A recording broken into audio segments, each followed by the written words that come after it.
Hi, you're listening to Book Chat with author Vivian E. Moore.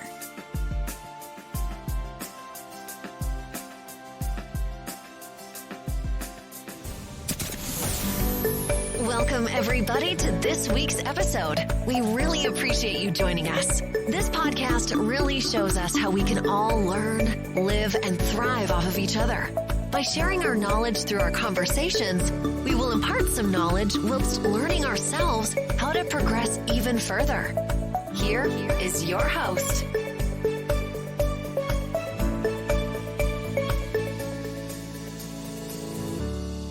Hello and welcome to Book Chat. I am your host, author Vivian E. Moore. I hope you had a great week and I hope you're having an even better weekend. All right, I'm not going to hold you for too long, so we're going to get straight to today's show. The title is How It Starts, How It Ends. And the topic is the significance of prologues and epilogues in stories. Well, we know that every great story has a beginning and an end, but the artful use of prologues and epilogues, they elevate the storytelling experience. These literary bookends, if you will, they serve unique purposes, providing readers context and insight, and that most important thing of all, closure, all right? So not to say that every story begins with or ends with them, but, sometimes they just simply jump straight to the story. Likewise, let's jump into the world of prologues and epilogues and explore why they are indispensable elements in the tapestry of narrative, okay? So first of all, the prelude. In older books, sometimes we see that heading instead of the word prologue, okay? So, in present times, we see prologue more commonly than we see prelude, depending on who the author is, all right? So anyway, prologues, what they do is they serve as the literary overtures, okay? So they're like the, they set the stage for the unfolding drama, whether introducing the world or establishing a historical context, or offering a glimpse into a pivotal moment, or, and what they do, prologues, they invite readers into the narrative with anticipation. At least that's what they're supposed to do. All right. So they are like the opening chords of a symphony, and they signal the tone and the theme that will resonate throughout the story. At least that's what most prologues do. They let you know, okay, so this is what is about to take place. I'm just giving you a little taste of what's to come, and that's to draw you in more so into the story. All right. So in epic fantasies, if you are if that's your genre, prologues might unveil the rich lore of a fantastical realm. Okay. So, and even if it's a mystery, they could present a tantalizing glimpse of a crime yet to be solved, or whatever. So prologues, when crafted thoughtfully, what they do is they engage readers by posing questions, all right, and creating intrigue, and they plant the seed for future revelations. Wow, that sounds enticing already, right? All right, so let's get to epilogues. So commonly known as the finale, all right? So, or finale, tomato, however you pronounce it. But anyway, so equally epilogues, they serve as the outcome, all right? So they offer that closure and that reflection after that major climax, all right? So they allow readers to witness the aftermath, and it ties up all the loose ends, and then it also provides a sense of resolution. And we always need that in stories, even if it is a sequel with many different books. Somehow, the first book could be a standalone, even though it's a sequel, or just on down the line. But still, you have a sense of something, of some type of closure. Maybe that story ended and then another one begins, but still, it's the epilogue, it's the finale. All right. So what they also do is they can be windows into characters' futures, and they offer a glimpse of how their lives unfold beyond the story's main events. Okay, because sometimes we're nosy, we're curious, we want to know. Okay, so I want to know more about this character, And and maybe you didn't get your feel of that character while you were actually reading the story. So the epilogue sort of gives you that final burst of truth about that character, to let you know exactly who they are, and and everything else. So that's what epilogues do. So, and just another example, like in tragedies, epilogues, they might evoke a poignant reflection on the consequences of the narratives unfolding, while in comedies, they bring a final burst of laughter, and we need that, because how it ends, how it starts should be how it ends. Okay. So epilogues offer a literary vantage point, which allows the readers to step back and to contemplate the broader implications of the story they've just experienced. Okay. It's like having, you reflect on what you've read, and in the epilogue sort of helps you to do that. So now let's talk about why we need them. All right, because after all, that's what the program is about today. All right, so we need them for that contextual enrichment, and what that does, it deepens the reader's understanding by providing essential background information, which enriches the narrative experience. Now, this is what the prologue does. All right, and also what prologues do is they heighten that level of anticipation and intrigue, and they set the stage for what's to come. And then they create that anticipation, which draws the readers into the story with a sense of mystery. All right. And then let's get to the epilogues. Epilogues' purpose is to offer you a sense of closure and reflection, because we need that. It's sad to have read a story and you didn't get the closure, and you can't even reflect on what you read because so many things are still missing that you don't understand. It's like all the pieces, like a puzzle, did not come together, or either you had some missing pieces, and some gaps and holes and things like that, to where a lot of times the epilogue sort of closes it up. It closes up those gaps, and it fills in those missing puzzle pieces that brings the story together, that makes it complete.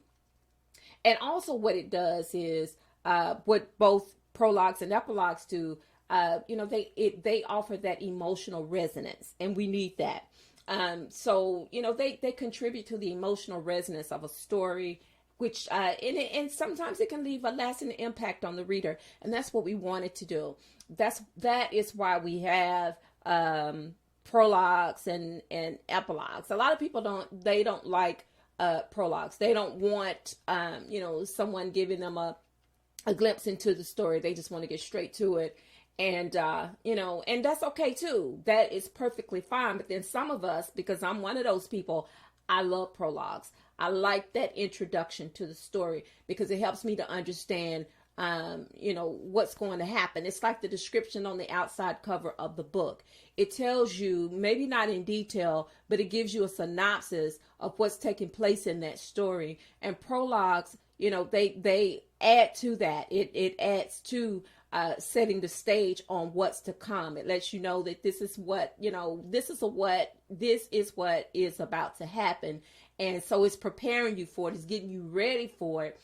Even though you don't know what's going to happen in the story, but you have a good sense of what's about to take place. And so it sort of makes you settle in. You get comfortable because you know something good is about to happen. So, that is the purpose of having prologues. And then epilogues, they serve an equal purpose, because they put that final cover, or the wrapping on that gift, that present that has just been presented to you, to let you know, okay, so this is the end of it. And so I'm going to wrap it up real nice for you. So that way, it's pleasing, on the outside and the inside. This is the end of it. But it wraps everything up. It ties it up nicely with that nice bow to let you know that this is the ending.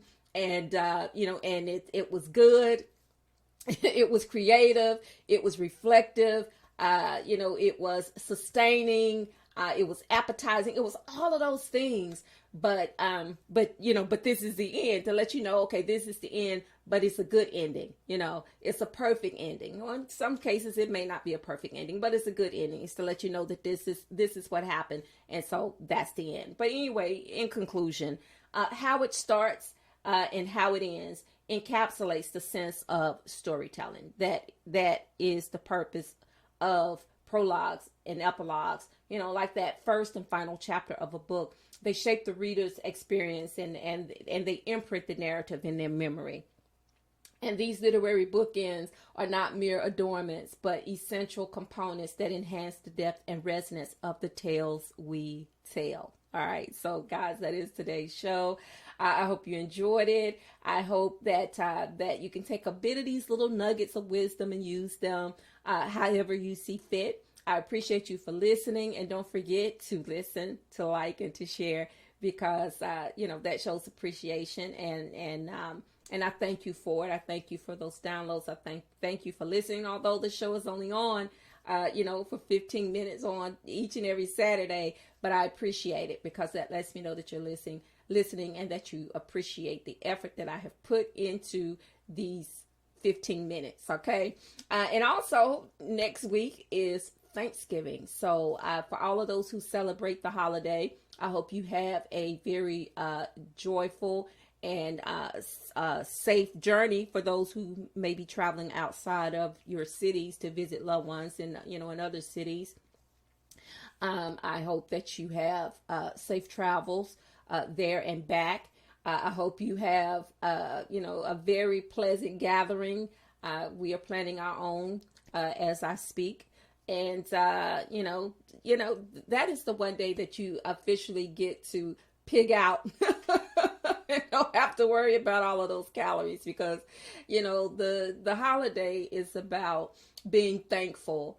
And, and it serves as a reflection of why we celebrate the holiday, how it got its title, Thanksgiving, because that's what it's about, being thankful for the things that you have, being thankful for family, being thankful for, just being alive. And so, I am so thankful for a lot of things, and I'm sure you are too.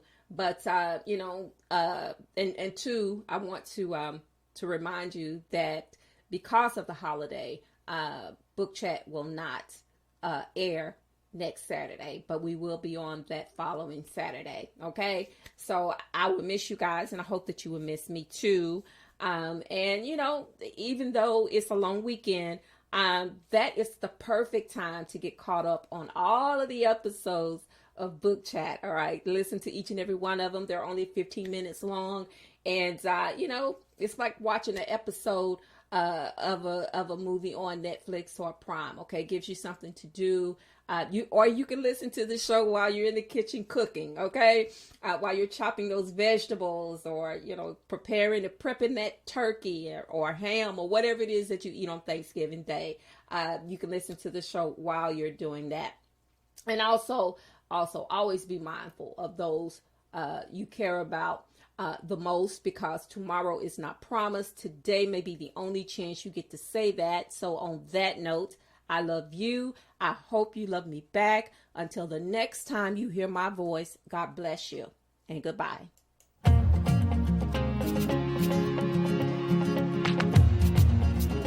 Loved what you've heard on this week's episode? Well, the answer is simple. It would mean the world to us if you could head over to iTunes and leave us a 5-star review and feedback. Spreading the word really is the best way to grow our podcast and achieve even greater things. Thank you.